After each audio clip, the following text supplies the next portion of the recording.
Hello, everybody. Welcome to another episode of Africa's a Country Talk. If you don't know who I am, I'm Will Shoki, and I'm streaming from Johannesburg in South Africa, joined as always by my lovely co-presenter, Sean Jacobs, who's in Brooklyn, New York. And this is AIAC Talk, a weekly interview show that we broadcast every Tuesday at 7 p.m. if you're in Nairobi, 5 p.m. if you're in Dakar, or 6 p.m. if you're where I am in Johannesburg. And our show is produced as always by Antoinette Engel, who is in Cape Town, South Africa. And this time, I promise we've got it right. This is episode 33. There we go. Welcome from I was going to say, in decolonial time. I was channeling Bongani there for a second. Nice. Thanks, Will. On today's show, we discuss the efforts of two people, Archie Mafeje and Cedric Robinson, two scholars and activists, both now late, whose efforts to challenge Eurocentrism in political thought are becoming more widely known. Our guests are Bongani Nyoka, who is a lecturer in the Department of Political and International Studies at Rhodes University, and who has written two books on Archie Mafeje, and Joshua Myers, who is an associate professor of Africana Studies in the Department of Afro-American Studies at Howard University, and who is currently working on a book on Cedric Robinson. And if you missed our show last week, it was a great one, and it explored the 10th anniversary of the Arab Spring. With our guests, we spoke about what the Arab Spring was all about, how much longer until the revolution that it started will remain deferred, and why we didn't really see a political spring spread to the south of the Sahara in that moment, but how it influenced all protests, which happened subsequently. And for that, we had Nahal Al-Assa, who is an Egyptian independent researcher currently based in London, as well as Zachary Mampili, who co-authored the 2015 book, Africa Uprising, Popular Protest and Political Change. Clips from that episode are on our YouTube channel, but as usual, check out the whole thing on our Patreon with all of the episodes from our archives. And in a few moments, we're going to talk to our first guests. But Sean, firstly, what's been on your mind this week? Football. Apart from Archie Mafeje and Cedric Robinson, like looking at their writings, see what people have said about them, I would say just football, African football. So I know for a lot of you, it was the so-called international break. You weren't looking at football because your club wasn't playing. Basically, as Cleveland said, you're not a decolonial club in the lucrative European leagues. And so what happened was players traveled, if you want, home to go play for the national team. I know that South America had a break, but most other national teams were playing. And so the main one was I know a lot of people were watching the European nations playing for their qualifying matches for the World Cup. But what was more interesting for me was I was paying attention to the qualifiers for the African Cup of Nations. And that's a tournament that's played every 2 years. It was supposed to happen this year, but it got canceled because of COVID. And so now it's going to take place next year in January in Cameroon. And so this past week was kind of the crunch week, like when there was one match, two matches left. You could now see who was going to qualify. So 19 teams qualified there's 24 spots. I'm not going to go through all the qualifiers. And some of the usual suspects, of course, they did qualify. But there were some really nice ones that came through that I will recognize here because I think people don't say that enough. Malawi qualified. I was quite pleased to see that. I think they beat Uganda, maybe it was in a game. So did the Comoros. The Comoros Islands qualified. This was their first time. They've only participated in international football since 2006. Gambia qualified, next to Senegal, and Senegal qualified. And so the last one was Sudan. I think there's the other 5 places are still left. But Sudan qualified, and they were beaten by South Africa. They beat South Africa 2-0. Which is kind of where that result was setting. As a South African, it's particularly disappointing. And I was just going to say, we're going to get the usual introspection, the long articles from South Africa about we were once great in the mid-90s, look how we've fallen, And the same old, it's going to be the same old discussion, but I think it will be kind of cliched because it won't lead to anything. And so I was talking to my brother, when these things happen, I call up my brother usually after a game. I'm watching South Africa. I struggle to get the signal, be in sports on some streaming device. And I was like, I'm here for the game. And when I started watching, I was like, yo, it's already 2-0. I was upset. My Sunday was over. So I called my brother, and my brother was like, yo, here's the solution. They need to start playing players who are making their careers in South Africa, making their lives in South Africa, and who ostensibly have become South African. In other words, the idea of who plays for the national team in South Africa should change. And it's ironic also that South African football and South African football fans will make a lot of noise about xenophobic Europe and xenophobic national teams in Europe who don't want to play, players of African descent. We'll have like articles written about the French national team, the Portuguese national team, and how diverse they've become and how Portuguese people are fighting against that diversity. But when it comes to our own national teams, we fight tooth and nail to keep a particular idea of the nation. And so what my brother basically said to me is like, what about, and he mentioned that Pitso Mosimane has been going on about this guy, Gaston Serino, who's from Uruguay, actually, originally. He was born in Uruguay, but he's literally made his career in South Africa with Mamelodi Sundowns. And I think he just got signed, but Pitso went to Al Ahly, which, by the way, I don't know why Pitso is not the national coach. That's a separate debate. And Lefi, whoever is the coach, I've never heard of him. But somebody said no revolution. But Gaston Serino should be playing for South Africa. And Pitso actually has been making this case since last year, saying, why isn't SAFA picking this guy and making him part of the national team? Similarly, there's another player who's eligible to play for South Africa, Samir Nurkovic, who plays for Kaizer Chiefs. Brilliant player from Serbia originally. He has actually said he would like to play for South Africa. But for some reason, the football fraternity in South Africa doesn't want to pick the guy. My quick two other points about this is, it's also bizarre why football is so weird and backward about this in South Africa, because it's not unusual in South Africa. Football, by the way, football's picked some players who are from somewhere else. They've picked, these are actually highlights of sort of Murkovic in action for Kaizer Chiefs. I mean, we need this kind of striker. Currently, we have like Percy Tau. That's what we got. He's great, but he's not a natural goal scorer. But anyway, they've had like Hans Vonk. They picked him quickly before the '98 World Cup. Pierre Issa, who played for Marseille, who's of Lebanese background. No connections to South Africa. They had no problem with having those guys in the team. Why can't they have these players? Similarly, I would say in other sports codes in South Africa, they pick players who are not born in South Africa. In rugby, for example, you have Bees Mtawarira, who was originally from Zimbabwe, but for all intents and purposes, if you ask South Africans, nobody says that about him anymore. He's part of that fabric of what we think about a sort of diverse country. So he's playing for South Africa, and he's playing in the rugby team. You have Imran Tahir, who was a spin bowler in the cricket team from Pakistan, just came to South Africa. When the cricket team needed a good spinner, they picked him. So I would like to see that in football. I'm talking directly to SAFA right now. They're not seeing this program. And I also, here's where I always like football. This thing about football that I really like about women's football. And I don't know if you remember when in Nigeria they had the protests, the hashtag protests late last year now, or earlier this year. Now the name of this is so terrible.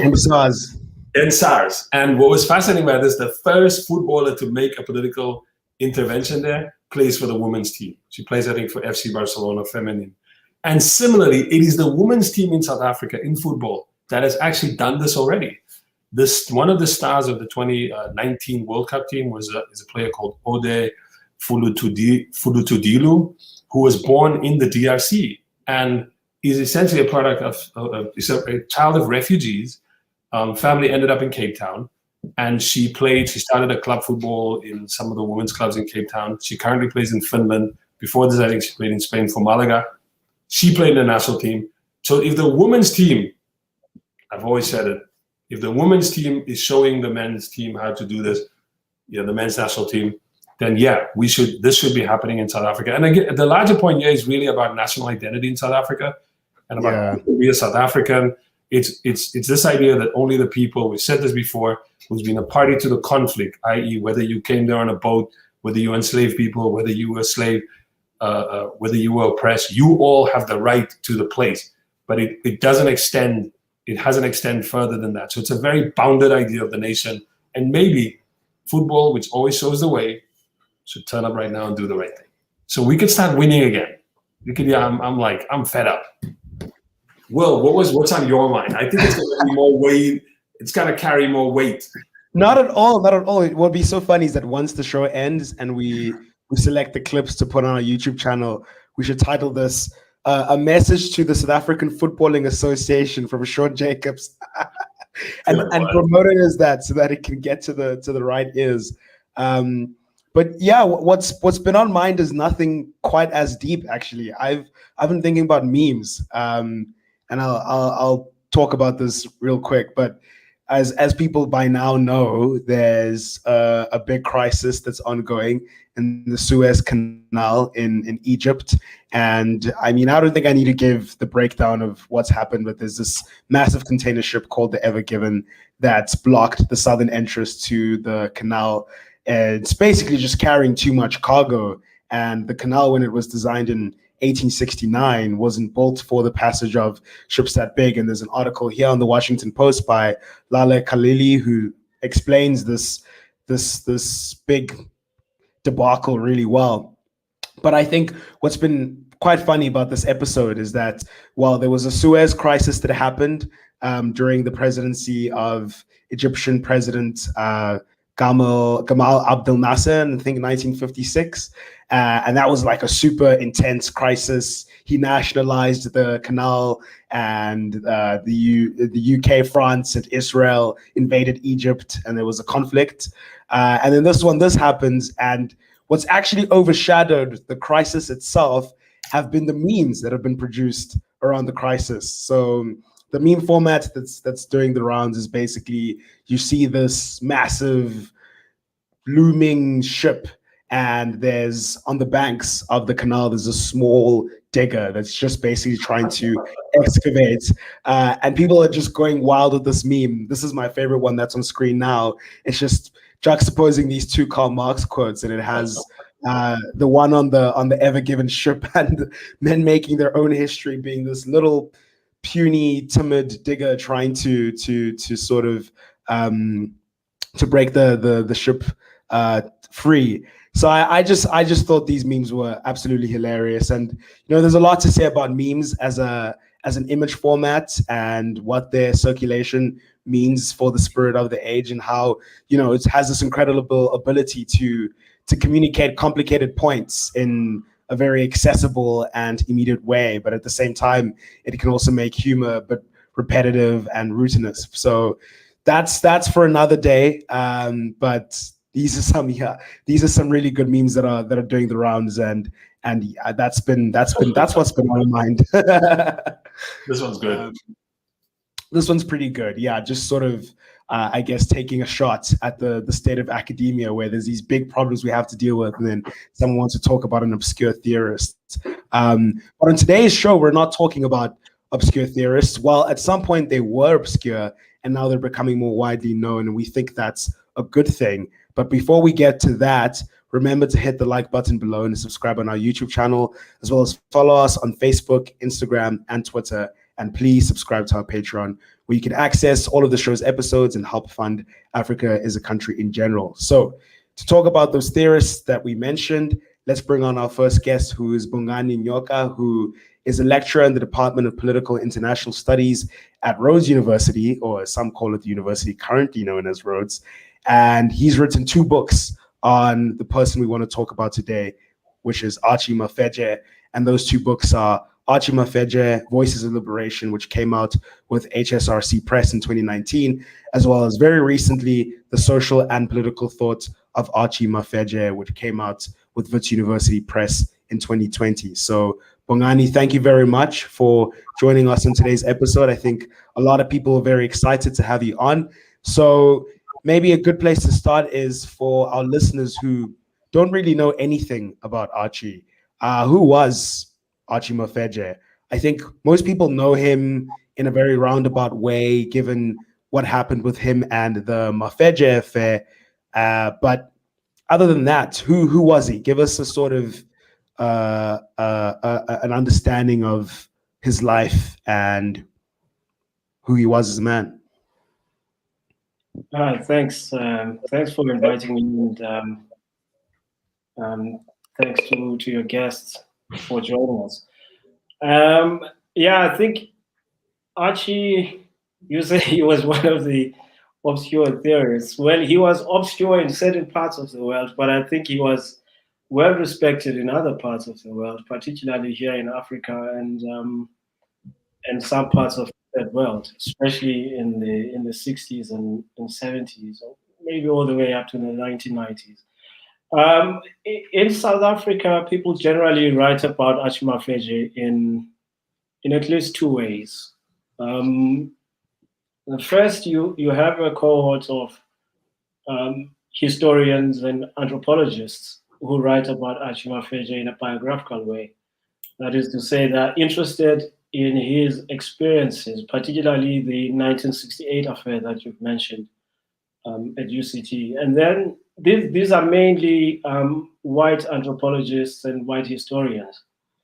And then you have a black cohort of intellectuals who are interested primarily in Archie Mafeje's debates. These are debates which occur towards the later part of his career.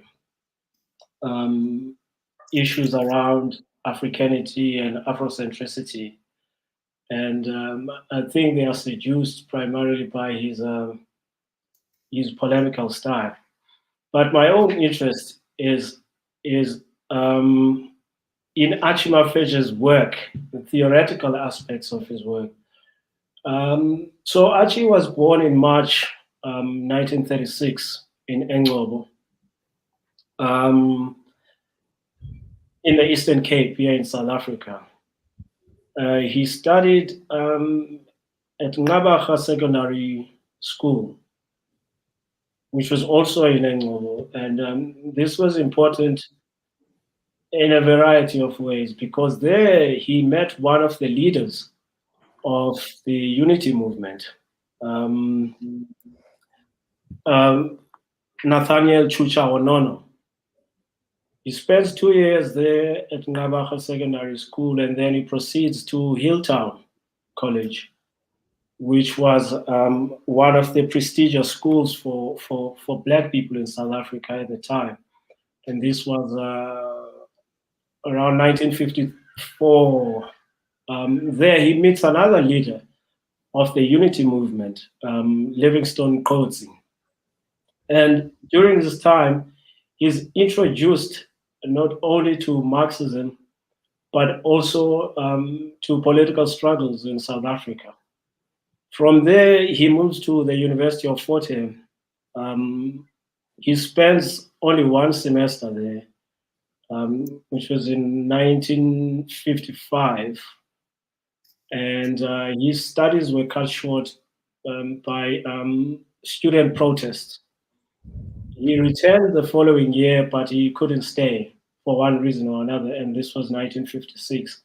So he leaves the Eastern Cape for the Western Cape. He goes to Cape Town, and he studied at UCT, where he did a Bachelor of Sciences, BSc, in microbiology. Oh wow! I didn't even know that part. Yes, yeah. Oh, I didn't know that either. In Cape Town, he's introduced. I suppose he knew them before he went to Cape Town. One of the leaders, or some of the leaders of the unity movement, I.B. Tabata, A.C. Jordan, Jane Gould, and several other leaders of the unity movement. But towards the end of his BSc degree, 1959, he interacts with Monica Wilson, who was a prominent social anthropologist at the time, although of a liberal bent.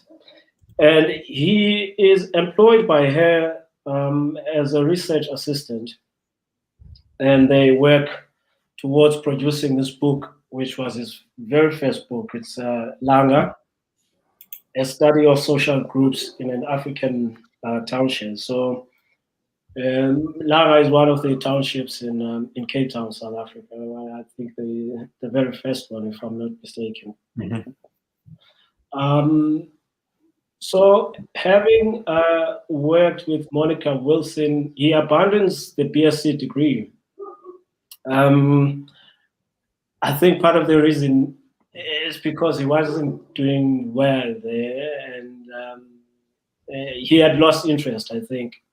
That's one of the things he says in the letters that he wrote to Monica Wilson, which are to be found at UCT in the archives. So he switches from the BSc and he registers for a BA in the second semester of 1959. And so he enrolls for a degree in social anthropology, majors in anthropology and psychology. And in 1963, he completes his MA, his master's in social anthropology, having conducted his study in Engcobo. It's a comparative study of two villages. He studies the formation of peasants in an African setting. So he compares these two rural areas. But also during that period, 1962, 1963, he publishes this book with Monica Wilson. But he also publishes a single-authored article titled "A Chief Visits Town," which is an ethnographic study of a chief from the Transkei who visits Langa, Chief Mtiraga. And so at the end of 1963, he completes his degree and he leaves South Africa at the beginning of 1964 to study at Cambridge, to do his PhD in social anthropology, where he was to be supervised by Audrey Richards, who was Monica Wilson's friend. So he spends only 1 year in Cambridge, really, doing coursework for his PhD. The following year, 1965, he leaves Cambridge, he returns to South Africa and Uganda to do field work of peasants in Uganda, area in Uganda. And at the same time, he taught at Makerere University as a visiting lecturer there. So towards the completion of his PhD in 1968, whilst he was still waiting for his results, he applies for a senior lectureship position at UCT. He gets the job on merit, but then the Minister of Education at the time, Jan de Klerk. Is that W. de Klerk's father? Yes, yeah. He intervenes and says a white university cannot employ a Bantu, which is a black man. And so he exerts pressure on UCT, and UCT rescinds Mafeje's application or appointment.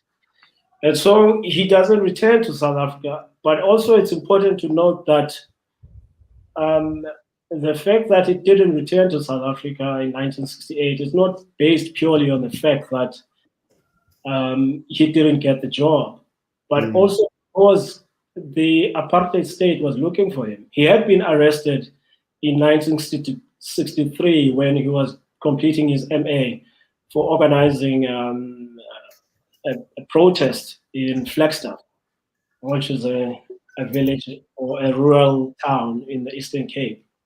So during this period, the apartheid state also harasses one of his younger sisters because he was writing to her at the time. So they wanted to know, what's your brother up to, and all of this. So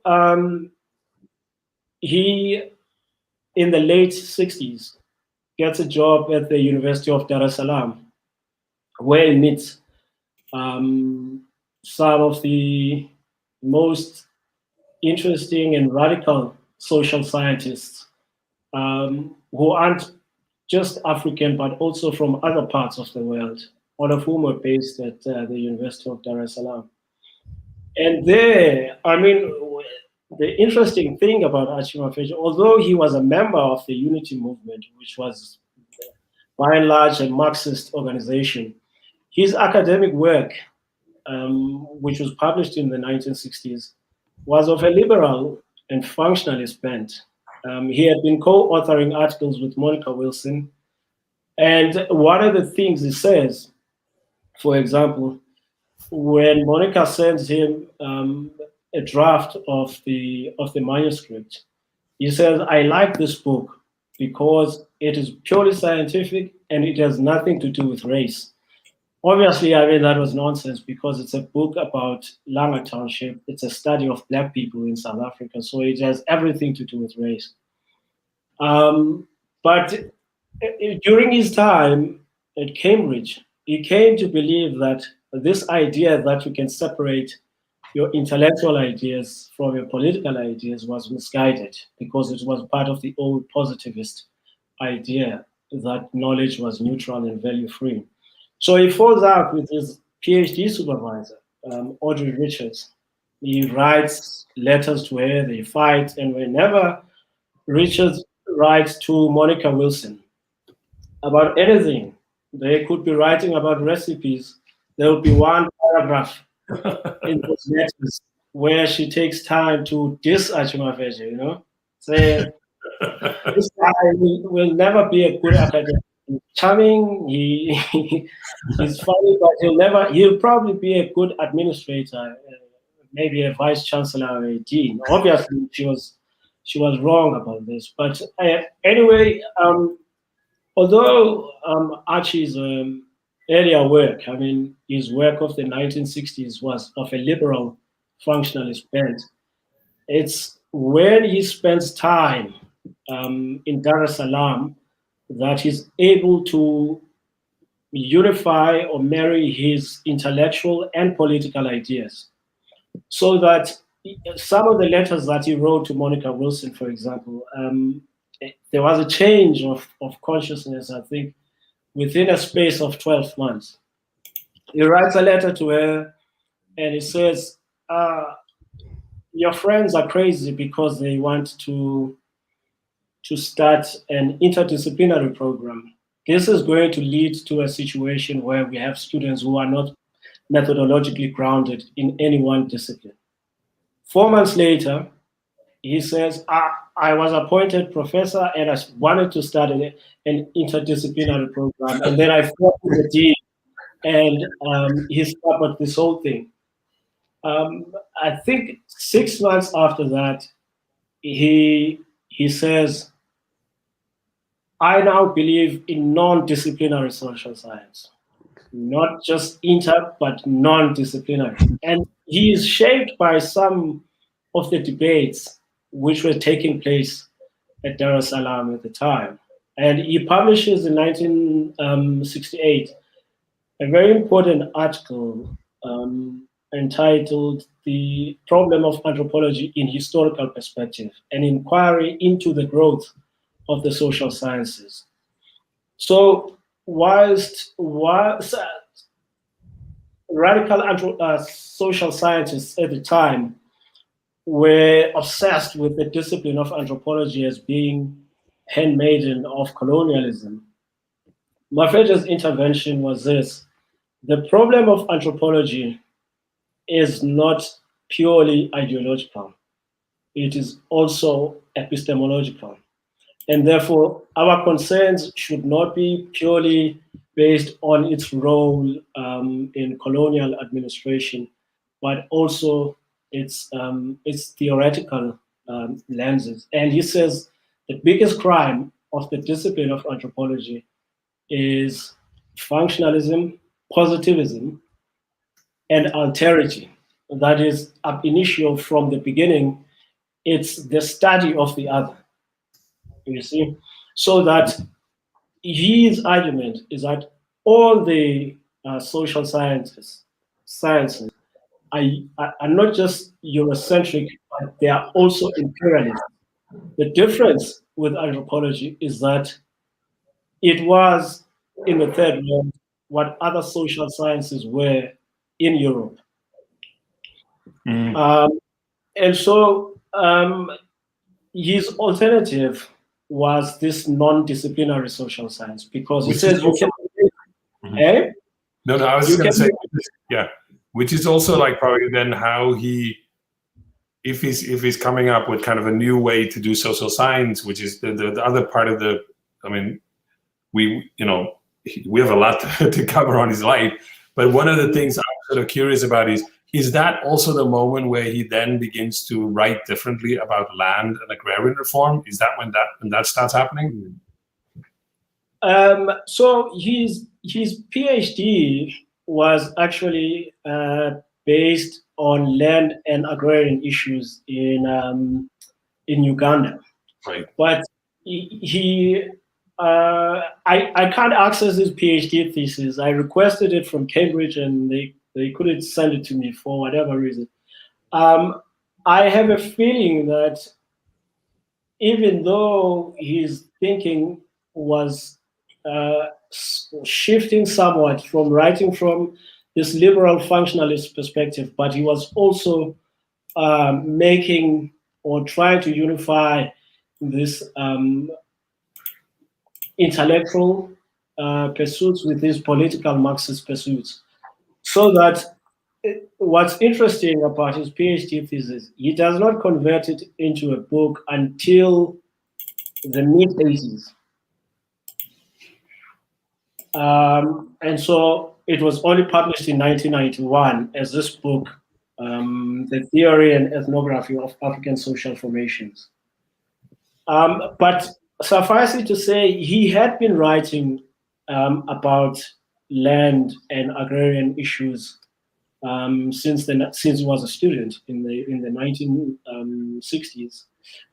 But what changes, I think, in the 1970s onwards is his intellectual and political lens, which he uses to study. But also, I think I should mention that in studying this aspect of his work, his critique of the social sciences, because it wasn't just a critique of the discipline of anthropology, it was a critique of the social sciences as social sciences. So I make a distinction between two aspects within this cluster of his work. So you have him critiquing particular concepts within the social sciences, but then you have this programmatic critique or this meta critique of the social sciences themselves.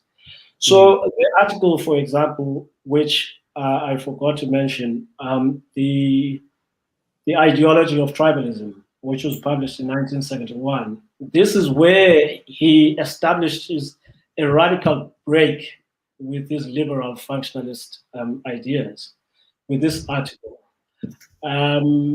But it's not a critique of the social sciences, nor is it a critique of the discipline of anthropology, but it's a critique of how this concept was used at the time.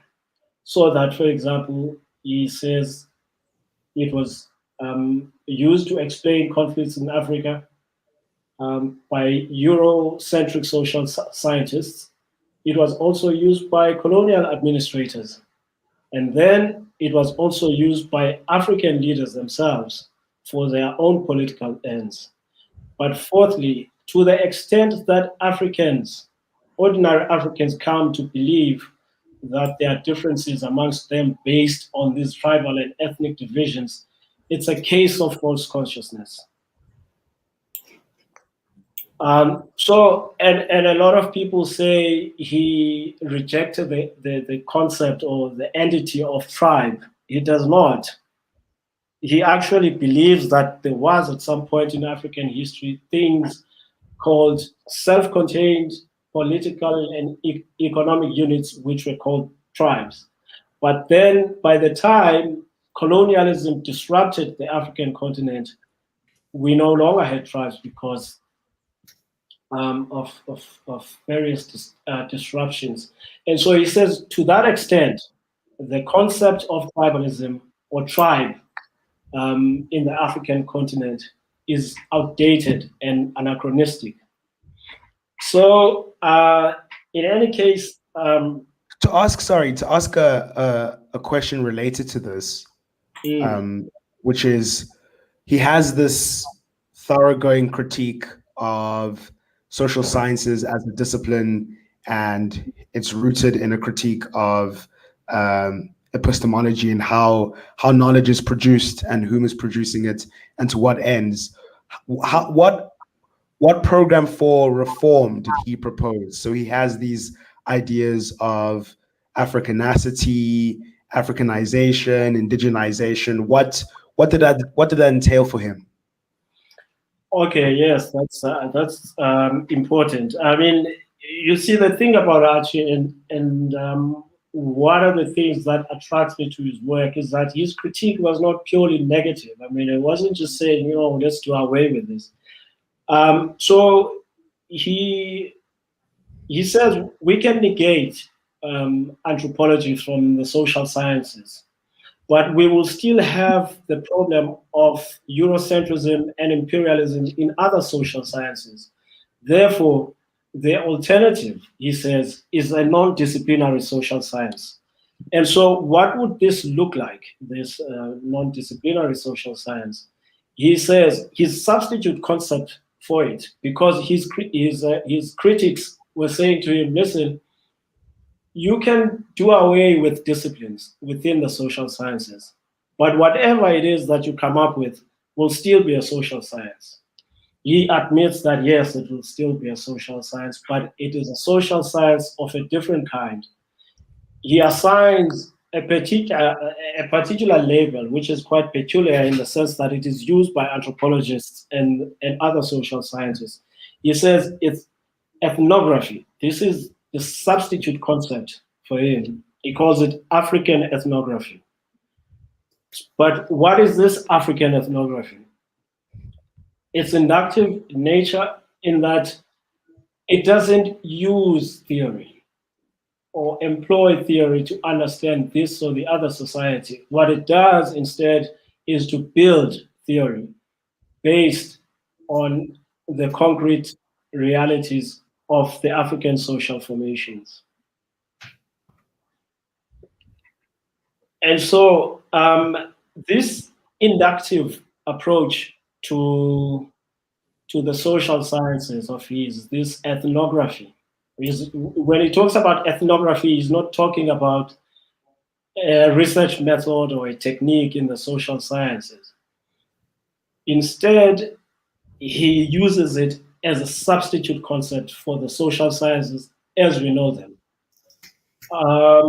And so this inductive approach lays the foundation for the other aspects of his work, which is land and agrarian studies, and also political revolutionary theory and politics.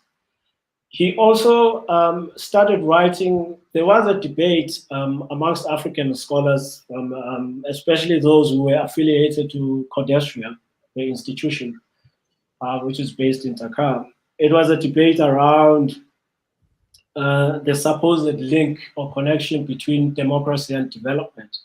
Now, this is an underdeveloped aspect of Archie's work, because those writings, which are based on this theory of development, seems to me largely underdeveloped, but they are important nonetheless. So I'm not sure if this constitutes a standalone aspect or cluster of his writings, but it's important to read it, because the dichotomy at the time was that some African scholars were saying, we don't need democracy in order to develop. Others were saying, actually we do, but what sort of democracy do we need? Some would say liberal democracy, others would say social democracy in the manner of the Nordic countries. Archie was saying, look, this is important, but what matters for us as African scholars are the epistemic implications of whatever it is that we're going to come up with. He calls this the African discourse on theory of democracy and development. So, but then, I mean, in his work on on land and agrarian issues on the African continent, the dominant view at the time, particularly on the dynamics of land tenure systems, was that African land on the African continent is owned along communal lines. And Archie was saying this is false, patently false, precisely because if you trace the history of African land tenure systems of the African continent, you would find that land in Africa was not considered property. And therefore the question of ownership immediately flies out of the window. The principle back then was that of usufruct or use rights, so that you use land, but you don't own it. What you take is the produce. And therefore, it was also not communally held, in the sense that what people shared communally were grazing fields, not arable plots of land. In the South African case, especially after the Quit Rent Act of the 1920s, I think it was 1927, Black people in South Africa became tenants of the state. And therefore they were paying rent to the state. So that inheritance of land was not based on communities. It was not horizontal, but vertical. What I own would be inherited by my children, and so on and so on. And therefore the idea of communal land tenure systems is, according to him, flawed. There's also an interesting and I guess maybe contradictory view that he holds. I mean, one of the things he says, particularly on this question of peasants, so he doesn't outright use the concept peasant when he talks about people who reside in the countryside on the African continent. He says they are small producers, precisely because they subsist. And therefore, this concept of small producers is used by him as a placeholder.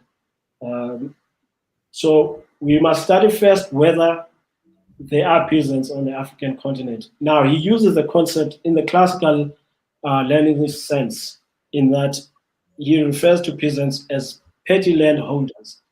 So you must at least own some plots of land before you can be considered, because peasants are land-rooted.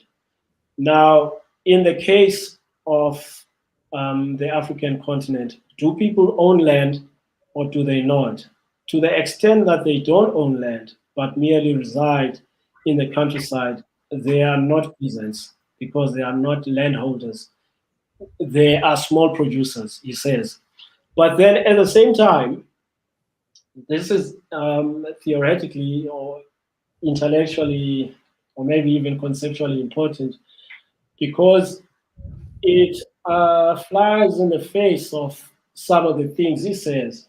I mean, he says, for example, that except for Southern Africa, which is an erstwhile or perhaps even current settler society, he said in other parts of the African continent, the land question was resolved. And therefore there's no land question, there's an agrarian question, because people got their land after or post-independence. But this is also the same area that it says the people who reside there are not peasants, but small producers.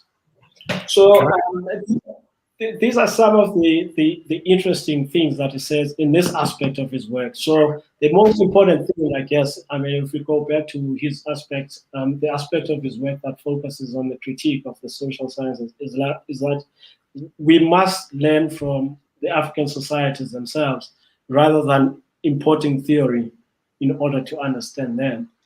And to ask about that, just to ask about exactly that point, and maybe we can ask this as a final question before we bring Joshua on. You mentioned that Archie was part of Marxist organizations like the Unity Movement. So I'm curious to know, would you consider him to be a Marxist, or would you say that he broke from Marxism intellectually and politically, or did he still retain a lot of those roots? And can I add to that before you answer? Can I add to that? So one of the things about Archie, I think, and you sort of when you told his biography that came out, is this sort of idea. You know, in the setup, we said people think of him as kind of like marginal, alone, but we know that he's heavily, you know, outside South Africa, which is, you know, isolated, apartheid and so on. He's in Codesria. He is. If you go to a Codesria meeting, Archie Mafeje, he gets a lot of love. Like, you know, all the people in Senegal, Olokoshi, Mamdani, like, you know, when they were alive, Tandika Mkandawire, if you talk to those guys, they appreciate it, they honored Archie. So my question to you on that is, that's the side of, and this goes to the politics of Archie, I suppose. And somebody in the questions asked about sort of somebody like a Ben Magubani, where, of course, you said like Archie's thing was like, I need to break with this idea that like me as an intellectual and my politics are these separate things. Where do you say Archie in relation to like some of the debates that are happening about South Africa, but also on the continent, you have these other South African academics that are also like Bernard Magubani, etc., and so on. So in your answer about Archie's politics and Archie as a Marxist, can you also answer that question that one of the viewers was asking? Yes. The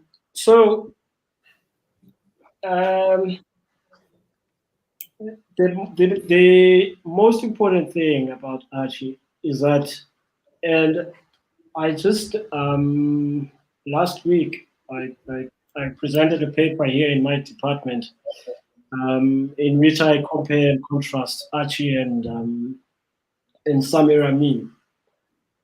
For me, Archie remained a Marxist, but the thing about Archie is that he was not a crude Marxist who was content with regurgitating slogans and he didn't apply theory. He wanted to build theory and contribute to Marxist theory primarily.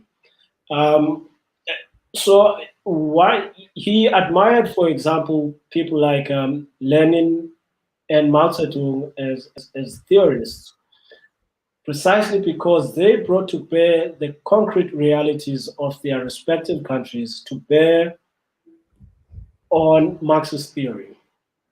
And so, yes, he remained a Marxist, but he was alert to the fact that there would be instances here in Africa which contrast dramatically with some of the closely held views in Marxist theory. I mean, he and Samir Amin, for example, when they study, especially East Africa, they talk about the concept of a tributary mode of production, whereas other Marxists wanted to study pre-colonial Africa as a feudal society. And he was saying the question of land as property did not hold in that area of the African continent. The way in which people were exploited was such that they were exploited through paying dues and tributes to the kings and chiefs and other village elders, rather than being land-bound in the manner of a feudal society.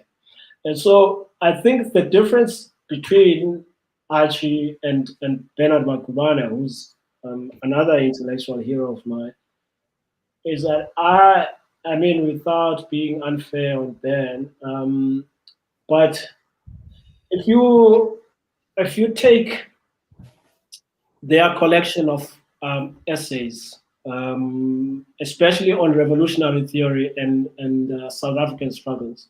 So Ben Magubane has a book, for example, a collection of essays which came out, I think, in 1989 or 1987, called From Soweto to Utenhage. So I think the fundamental biographical difference is that they came from two different political traditions. Ben was ANC through and through, Archie was unity movement. But the interesting thing about Ben is that although he was ANC, I don't think he joined SACP, although he was a Marxist. But he continued to use and defend ANC, SACP theories. For example, this idea of South Africa being a colony of a special type or being a case of internal colonialism.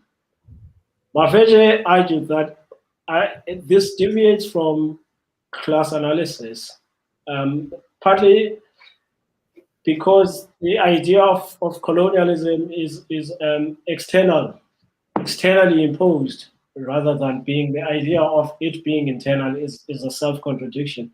But the most important thing is that there was nothing unique about South Africa in that case, in any case. I mean, you can compare South Africa with other parts of Southern Africa and other parts of East Africa, and also even with the US in that way.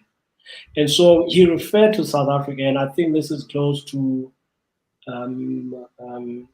Cedric's concept, although not exactly the same. He referred to South Africa as a case of racial oppression in the age of imperialism. Now, this is a direct quote from an article he wrote, which was published in 1986. It's entitled "South Africa, the Dynamics of a Beleaguered State." It was published in a journal called Journal of African Political Economy.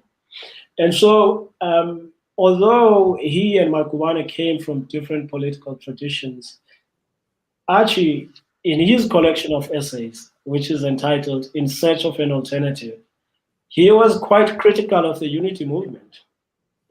He was prepared to criticize his own movement, but and therefore, in some cases, abandoned some of the unity movement's theoretical and ideological positions. And that's something that Ben Makubane, as far as I'm concerned, was not prepared to do. He was an ANC cadre through and through.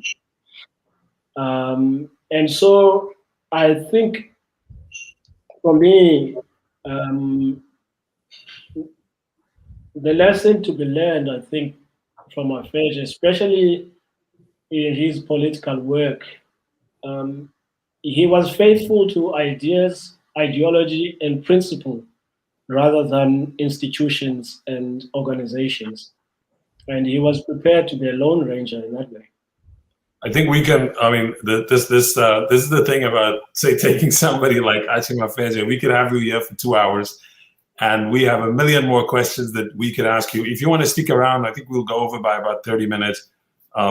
Maybe at the end we can come back to Archie Mafeje, but right now we're going to be joined by Joshua Myers, who is an associate professor of Africana Studies in the Department of Afro-American Studies at Howard University. And he's the author of a book, We Are Worth Fighting For, a history of the Howard University student protest of 1989. And now he's writing a new book called Cedric Robinson, The Time of the Black Radical Tradition. The book is part of the Black Lives series at Polity Press. So I think he's going to get onto the screen right now. So there he is. Welcome to the show, Joshua. So just for the sake of people, and we did this when we started with Bongani, and I know you could only join the program because of other commitments. You joined the program late. Can you, for those of our listeners who don't know him, just kind of tell us a little bit about who Cedric Robinson was? Just kind of give us a sort of 4 or 5 minute highlight reel of his life. I mean, we got to get into some of the weeds of his work in a minute. And just part of that, it's interesting, since we just spoke about Archie Mafeje, he also comes out of anthropology. He was also a student of anthropology. And the last quick comment, which I hope you can highlight, he also was influenced in the writing of his big book, Black Marxism, by ideas and debates about South Africa. And another similarity, sorry, quickly, is that the writing of his PhD also was tricky. He couldn't really, Robinson's PhD was contested by his dissertation committee. So there's all these similarities. Yeah. just want to say thank you all for inviting me to talk about, some new work that I'm working on. Actually, the book is done, and so. Oh, excellent! Oh, I was congratulations. The introduction. It'll be out in the UK in September, and in the US it'll be out at the end of October. So, so the work that I did was really inspired by the fact that, Cedric Robinson, he's an African. That's the first thing I would say about him. And although he's born in Oakland, right? There's a very African sensibility that grows over time, both culturally and intellectually. And so by the time he gets to college, which was not expected for Black folks born in West Oakland in 1940, right? By the time he gets to Berkeley, he's looking for more of Africa. And so, Nell Irvin Painter, who was a classmate of his at the time, told me that the reason that they majored in anthropology is because they were looking for non-white people in the curriculum. There's no Black studies yet, right? And so the only place that you could find non-whites was in anthropology. And so he switches from a pre-med major to majoring in anthropology. And then that's around 1960. And 2 years later, he's in Southern Rhodesia. And so, he's part of Operation Crossroads Africa, founded by James Herman Robinson as a kind of, Cold War era pro-US foreign policy Africa volunteerism initiative. But he has his own agenda when he goes to Southern Rhodesia.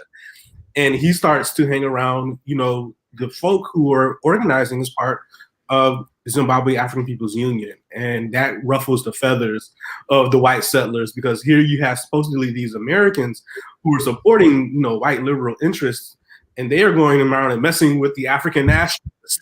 And so that was who he was. And so it wasn't only him, but he was very much moved by that.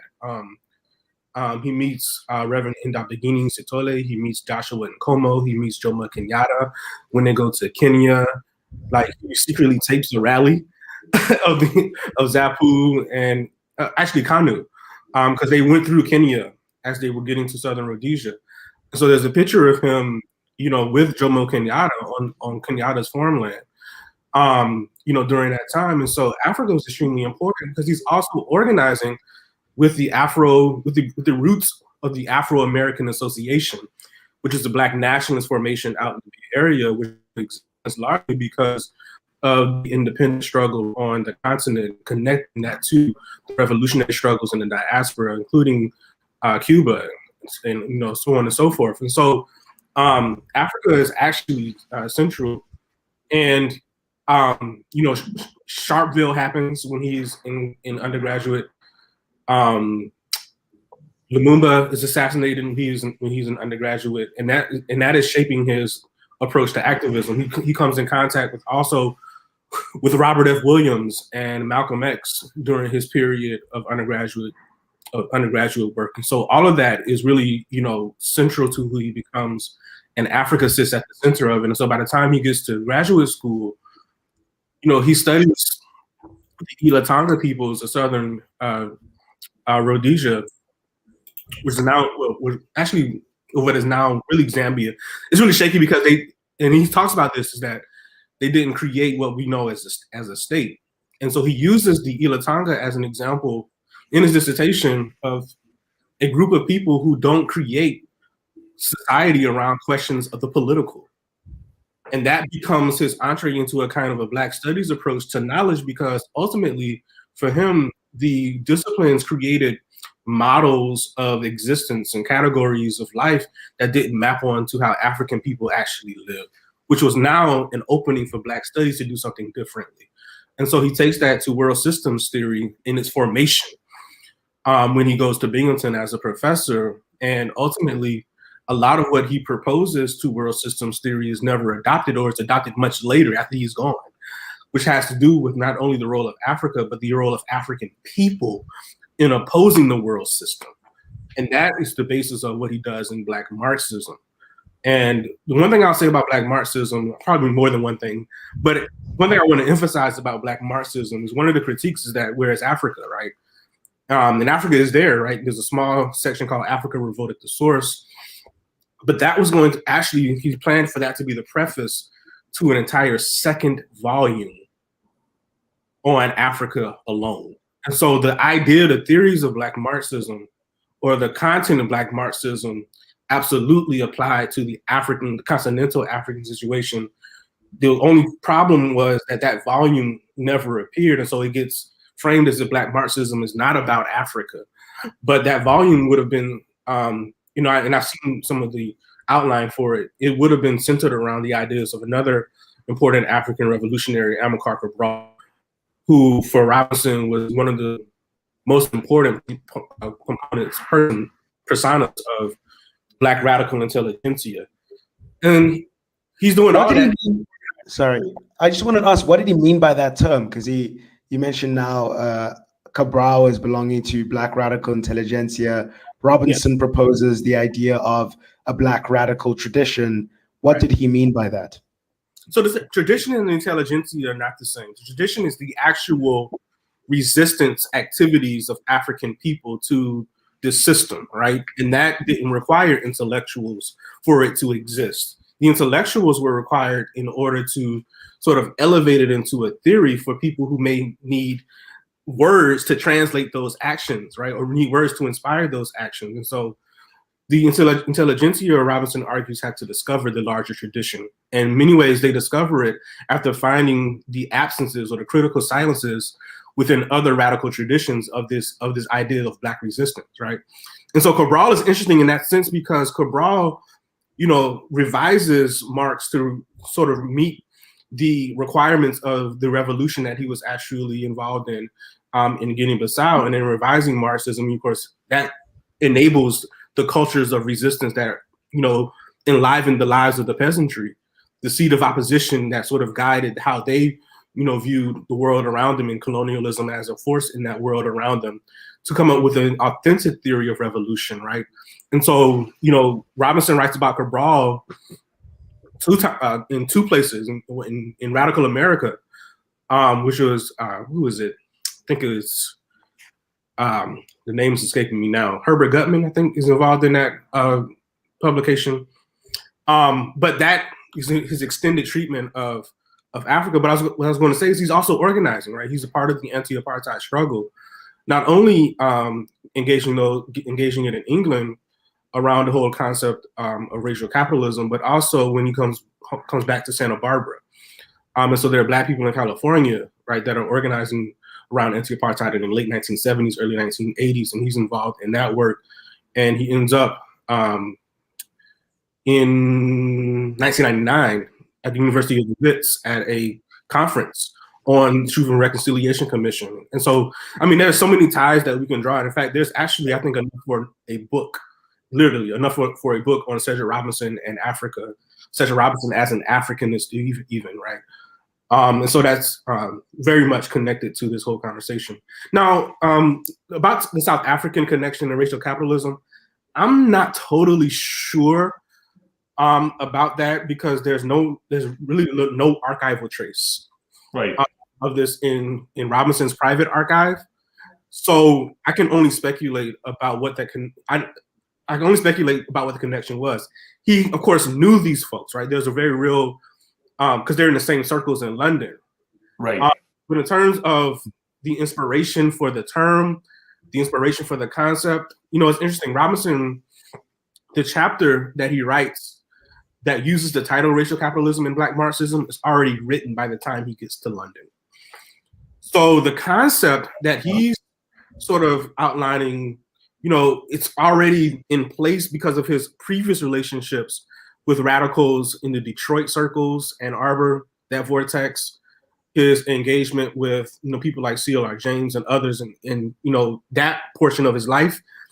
But I think there was maybe an attempt to sort of connect it to some of the language that was being put forward and to also extend and broaden that language to include something much larger than what I think the South Africans were doing with the concept to Western civilization itself, right? Not just the anti-apartheid struggle, but how that's part of Western civilization itself. But in terms of a direct, documented connection, it's very hard to find that. between. There's usually what people will say is that at that time, there's this group in the ANC who's questioning like the ANC's conventional understanding of capitalism in South Africa. So this guy, Martin Legassick, who actually studied in the US, I think in the 60s, Neville Alexander, who's a sort of unity movement figure from the sort of what we just talking earlier about Archie Mafeje, and David Hemson, who I know listens to the program. I don't know if he's watching today, but so there's this kind of, it's interesting that you said stuff has already been written, because usually he's right. People sort of say he's in England, he's around CLR James. Right. So that's where you're picking up Stuart Hall. So that's where you're picking up these sort of arguments about racial capitalism. I wanted just to ask a related question to this. What is his relationship during these moments with other Black American kind of radical thinkers? Because you said also he's talking to people in Ann Arbor. I'm assuming you mean like SDS and all that.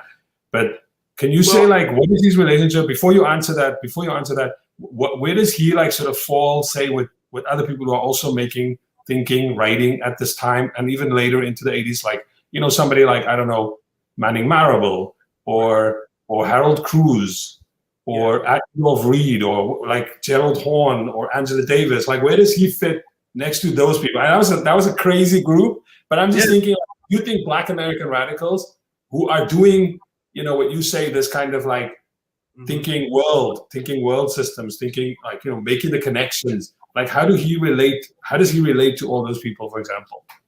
Robinson had a relationship with every single person that you named.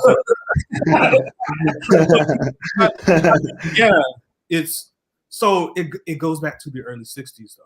So you have to work through his life when he's in the Bay Area, because there's so many opportunities to get involved in radical political organizing, even before the Black Panther Party is founded in 1966. And so, when I was actually in Oakland, tracing some of this, a lot of the librarians said, "Oh, you mean the Panthers?" And so they start their orientation is 1966 forward, because that's when Black Power started. And it's like, no, it's 1958, 59, 60 with the independence of African countries, and that's inspiring these Black folk who are organizing. And so, and even before that, because you want to talk about radical anti-capitalist organizing, right?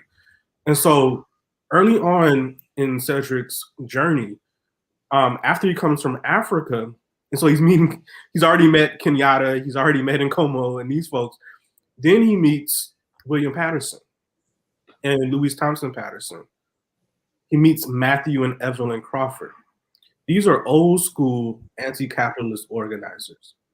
And it's not altogether clear what he learned from them, beyond the fact that there is an intellectual tradition of engaging with radical leftist organizing. And so he connects that with what he was experiencing as a Black power before there's a concept of Black power as such in the late 1960s with his work in Berkeley. And so he had already met Malcolm. He had already engaged Malcolm. He had already met Robert F. Williams. The engagement for Malcolm X, right? Say it again, you kind of broke up. No, I said he had organized, I think, a speaking engagement for Malcolm X. Yeah. In 1961, right? In the same spring, he brings in Robert F. Williams, right? And when Robert F. Williams and them got in trouble, he creates an organization called the Bay Area Committee for the Defense of the Monroe Defendants in late 1960s. Who don't know, Robert Williams is a sort of like proto-armed struggle, if you want, right? African-American radical politics in the 60s. Yeah. Right, it's the arm of radical self-defense, radical, in some cases, guerrilla warfare in the United States South, right? And so all of that is already in his mind while he's at the age of 20, 21. And so by the time, he enters the academy, it's to represent that political struggle in theory, in words, in concepts. And so he's aligning with people that are doing that kind of work in Black studies. And so some of the names that you mentioned, Manny Marable in the 1980s, there's a relationship in the early 1980s. There's actually an attempt to bring Manny Marable out to University of California. Angela Davis, there's a relationship with her. also an attempt to bring her out to Santa Barbara, but they do get Gerald Horne to come. And so Gerald Horne and Cedric are in the same faculty in Black Studies. Actually, Gerald was in the Department of Black Studies while Cedric was in the Center for Black Studies. And so they're actually there at the same time. So, I mean, if you really connect these particular figures, Robinson would have been, at the very least in conversation with them. But he's also, struggling to maintain the status of the Center for Black Studies. He is also involved in political organizing in Santa Barbara. So there are a number of groups out there, including the local ACLU that he works with, the George Washington Carver Club that he works with, because the Black community is very small, but it was also connected to many of the same struggles that you see with Black communities in the 1980s in California, in 1990s in California. Especially and to ask a question about that, because it's fascinating for me to sort of get in touch with this history, which I think is so unknown to most people, which is that Cedric Robinson was rooted. He's rooted in organizing, right, and he was an active intellectual.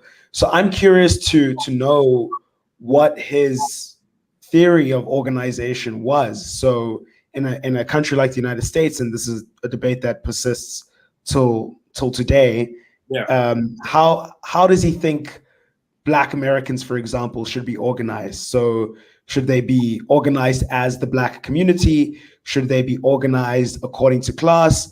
And if they're organized according to class, is there potential for their solidaristic organization with, for example, white workers? So how did his thinking about racial capitalism and class at the time influence his views on organizing? I mean, that's a complicated question for a number of reasons, but I would say that as a whole, Robinson would have aligned with anybody willing to undermine and overthrow white supremacy, the racial capitalist system as a whole. And that meant, also having a deep sense of international solidarity, international connections.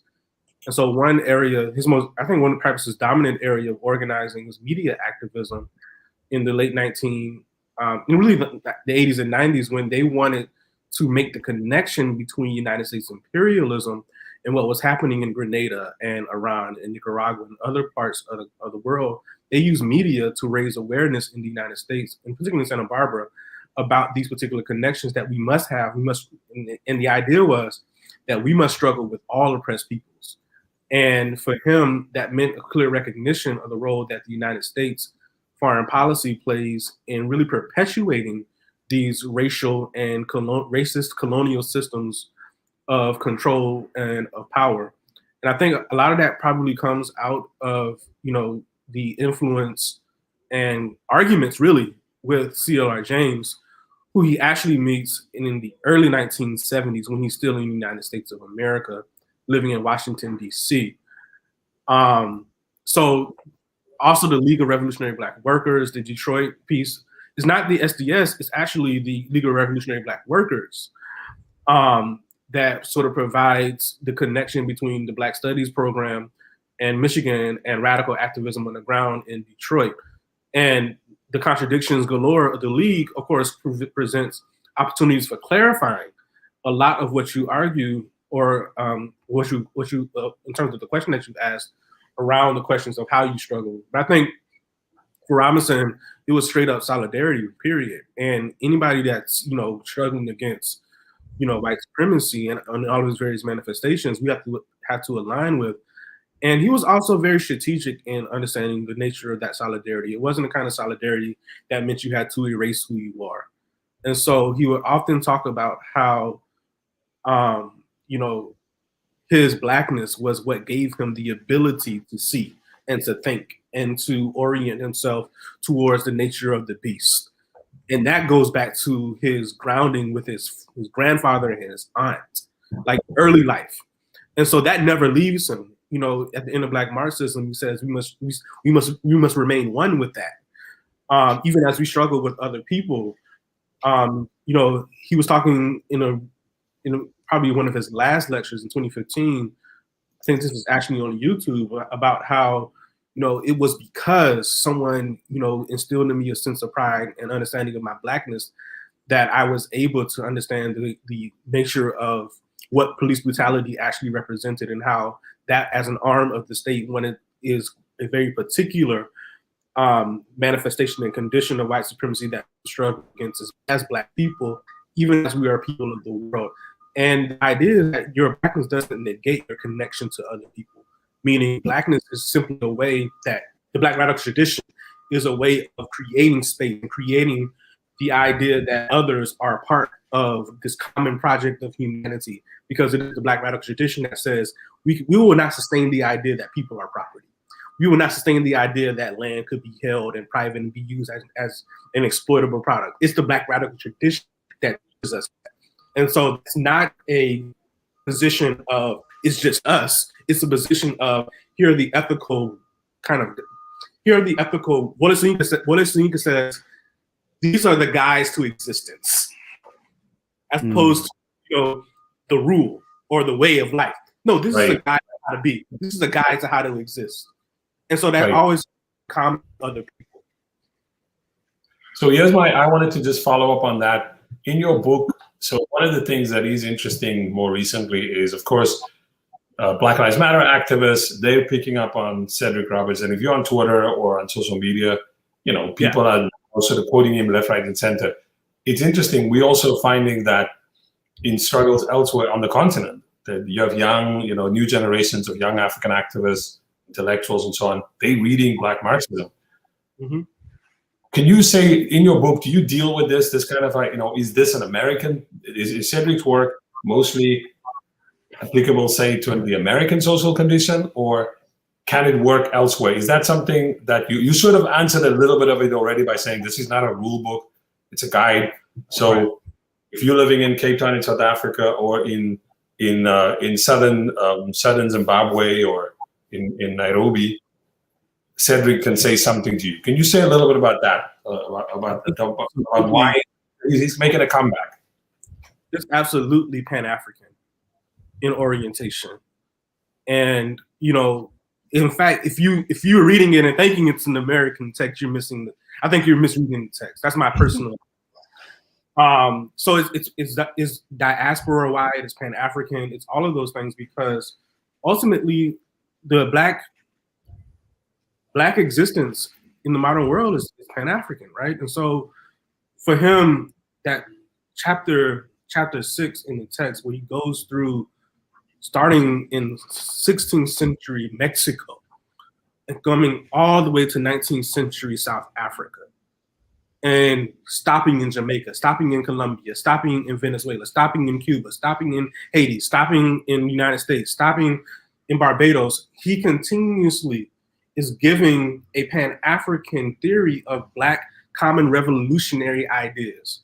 And ultimately, it's the ability to live free, right? To live free of the imposition of the system of racial capitalism, which is at the core of every struggle in the Black world, right?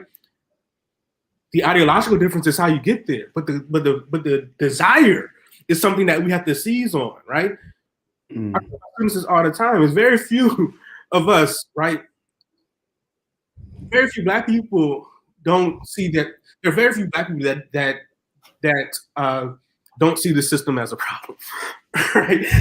The question becomes, how do we get to there? But we have to seize on that reality that you don't have to convince Black people that something is off. Right? And so the question becomes, how do you get to a point where you can live free of that? And for Robinson, that changes over time, right? It's clear in the 15th, 16th, and 17th centuries that one, in order to live free of that, one becomes a maroon, right? Right. By the time the 19th century, occurs, and the industrial, adolescence of capitalism is coming to existence, revolutions start to be more of an assault, more of the assault that we perpetuate. And then once formal colonialism happens, there's another struggle that another level of struggle on the continent and in the diaspora that we have to struggle with. And the anti-colonial independence movements, I think, is really, when he's in Southern Rhodesia in 1962, I think it is those movements that give him a sense really of the Black radical tradition as the people's struggle. Like, he has to break from the liberal do-gooder mindset and literally go to the villages, go to the meetings of the Zapu, and that's where he gets a sense, I think, that's the beginnings of Black Marxism, in terms of this notion that the people decide for themselves, right? And struggle together, and they decide for themselves. That this doesn't come from an imposition of some type of ideological framework or some, set of doctrines that then they have to apply. No, look at what what's happening, in this village as they struggle against literally settler colonialism. And I think that shapes him in innumerable ways. And the other thing that shapes him, of course, is growing up in West Oakland, where people have to figure out how to survive every day. So to ask maybe... I was going to say, Oakland is unique. I mean, like the kind of radical, sort of radical Black internationalist politics of Oakland is in the US, it's had its own unique nature. But sorry, William, you go ahead. Yeah, I mean, I just wanted to maybe as a final question, and to bring it all together, you're talking how about Robinson sort of refrains from any kind of ideological imposition of how people ought to resist, because he says we must be students of how people are actually resisting. So I'm curious to know that by the time of his passing, which was fairly recent actually, what was his vision of social transformation for this age? What did he think people were doing, and how could we learn from that? And sort of related to that is that he I mean, the very project of Black Marxism is this critique of pre-existing ideological frameworks. But I'm curious to know, would you at the end of his career and his life consider Robinson to be a Marxist? And if so, I mean, I guess this is his entire life's project, but straightforward question, is he a Marxist? Just to add to that, because I think he passes away in 2016 when BLM, when Black Lives Matter is in full swing, when there's a comeback of socialist politics in the US with the Democratic Socialists of America and so on. Yeah. Of course, if you go online, like, you see him, he's at events, he speaks and so on. So he's obviously engaging with this kind of real politics too. Yeah. I would not label him a Marxist. I've never seen him label himself a Marxist, in the sense that he even makes the distinction between the ideas of Karl Marx and organized Marxist as an intellectual project. Organized Marxism. Mm-hmm. It's an intellectual project. And in fact, if you read the early parts of his dissertation, Terms of Order, in making that distinction, he argues that organized Marxists missed the point, one of the key points of Marx, which is not to reproduce political societies and think that you're actually freeing yourself. And that sort of becomes his critique of, at least on one level, of Marxism. And then the other is extended in his 2001 book, An Anthropology of Marxism, going back to that word of anthropology. Why does he use anthropology? Because he wants to see it as a system of human culture too, meaning that ultimately Marxism, the principle of socialism that undergirds Marxism, was not invented by Marx, even in the European context. In fact, let's go back to what the struggles against these systems of power and control in Europe were before Marx comes onto the scene, to understand what Marx got wrong about even European notions, right, of living against political systems and living against political order. And at the end of that particular book, he says the socialist spirit is going to endure, meaning the idea that people should live in common and exist in common and have resources that they share in common. That spirit is going to persist, whether or not we call it or label it, whatever we label it. And it's that spirit which matters. And so I do have him documented as saying, yes, I am a socialist, right? But I think to sort of label it and frame it through an intellectual genealogy was something that gave him pause. And so in terms of BLM, yes, his widow, so I already had a book talk on the book, and his widow was there, Elizabeth Robinson, who was an activist and organizer in her own right, and an intellectual in her own right. she actually asked me the same question at the end of my last book talk.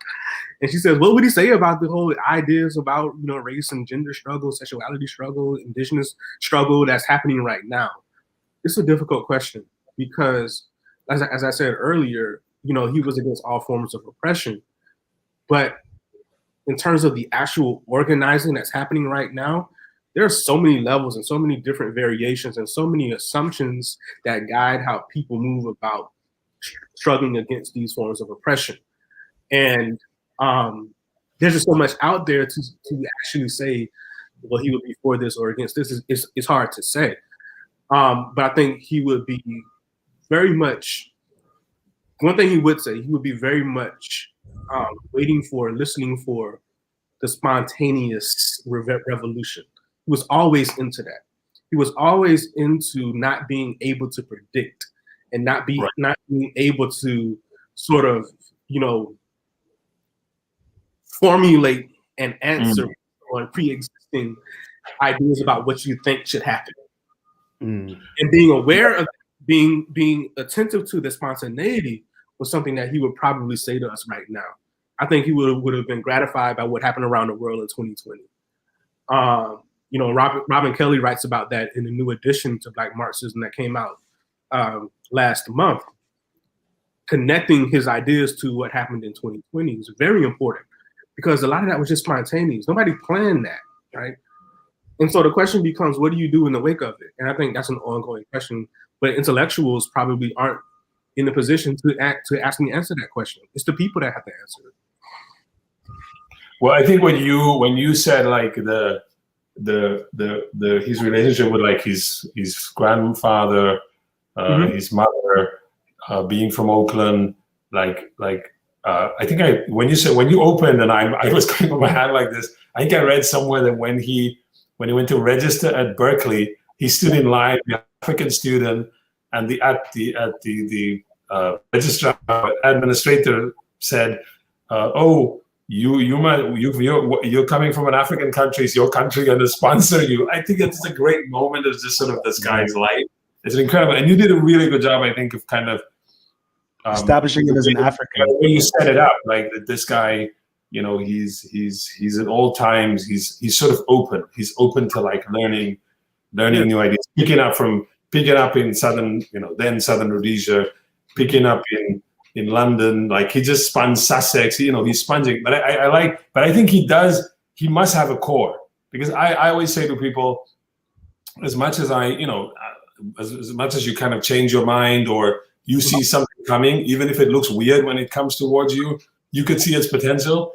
I think for me, for example, I'm totally the product of sort of late 1980s classes at the University of Cape Town, and I'm basically understanding the world through historical materialism. That's stuff for me. It's like, I will adjust that. I'm not doctrinaire. I don't have a party, but I will. That's my framework of how I see the world as the world is coming towards me. So if you're asking what Cedric's core is, I think it is African spiritual life, and that guides his sense of possibility. It's not. Some people will say, well, spirituality means you want to escape the material conditions, and say, no. It's the spirituality that guides Cedric's sense of possibility. Meaning, we might not be able to see what's coming, but we have to be ready for what's coming. Which is at the core, his grandfather was deeply religious, and he made sure that his family was deeply religious. Even though Cedric breaks from the formal organized piece of it, but he never moves away from the spirituality, which says that we can see possibilities that you can. Right. And that's how he arranges, Black radicalism. Nobody who was enslaved could see freedom, but you still fought for it. Meaning, there's something beyond, right? There's something out there that we have to latch onto as we struggle against the very real things that we're struggling against materially. So I think I know what you mean. It's sort of an epistemic, just at a kind of a when he's talking to somebody regular, he can see it. Yeah. Like if you haven't been exposed to that world or don't have, I suppose, that sensibility, you cannot. And I think that's what you're driving at. Anyway, we can go on here, and we had the same problem with Bongani setting up this kind of elaborate and beautiful. Just like I think somebody at one point said, "I'm listening. It's so beautiful." Like having, because we know that these intellectuals are incredible. These people made incredible contributions, but they weren't necessarily written out. But it's like a certain kind of canon became dominant, and then people don't hear about their contribution. So this for me was wonderful. And then the one I think I wrote to Will in the margins, and I said, "We are just listening. We're just going to listen today because that's the approach." So with that, and that's about them. Sorry, just one thing I want to make an observation from this conversation about both Archie and Cedric. That's what they did, right? They were extremely intellectually humble, is what I'm realizing. Yeah, so totally. Some of it is sorry. I will say this. I've actually again, I don't think he remembers my name or anything, or didn't even register him. But I did. I was in a room, like I think twice maybe, with Archie Mafeje. I don't remember a, how do you call it, like a kind of like, oh, I'm Archie Mafeje type of dude. Right. That was one of the things about him, is that he was so humble, and people were just like, when at the end of his life and he was in Namibia, people was like, why aren't South African universities hiring this guy? Right. Why aren't they bringing this guy back? He wasn't doing that. He wasn't doing that. Like, he wasn't like making noise and it's like, I'm Archie Mafeje, I need to be back. People are saying that about him. He's just a regular dude who's turning up at events and talking to young people. I think that's probably what, that sensibility that they both had. Yeah. The same is true of Cedric Robinson. I was saying he would have preferred to be written out because it's about the tradition. It's not about me. And so when they tried to actually have a celebration for Black Marxism, in 2003, he says, don't make it about me, make it about Black radical thought. And so that's the name of the conference. It's not a conference in honor of Cedric Robinson. It's a conference in honor of Black radical thought. So yeah. It's funny, I went to one with Harold Cruz that had the same kind of thing, where it wasn't about Harold. It wasn't called Harold Cruz. People knew it was about Harold Cruz, but it was about ideas. Anyway, we have to stop. We can keep going. We have to stop. Thank you to Bongani Nyoka. Thank you to Josh Myers. Thank you to our many regular listeners and viewers in the comments. I was looking at YouTube. To those who were like wondering when the show started, I see in the comments they say like, "Yo, why y'all discussing football? Why are you discussing soccer? You promised us we're going to listen to Bongani Nyoka and Josh Myers." But no, we were just at the beginning of the program. We usually have a quick kind of like, what is the thing that Will and I thought about for the week? We just handle it in 10 minutes. So that was what that about. And no, I do not want the national football team to be filled with white players. Some people are saying, no. I'm just saying that if we're gonna win, we have to expand our notion of how we think of the nation, like who is a citizen, who can become a member of this nation. Which was totally, I think, if Cedric or Archie Mafeje had to say something about sports, they would have said it because they could see it coming. In any case, this was a great program, and we went a bit over time today, but we're so happy that we did. And thank you, Josh, for waiting and sticking around. Yeah. And thank you to our producer, Antoinette Engel, for once again a great program. Yeah. So goodbye, everybody.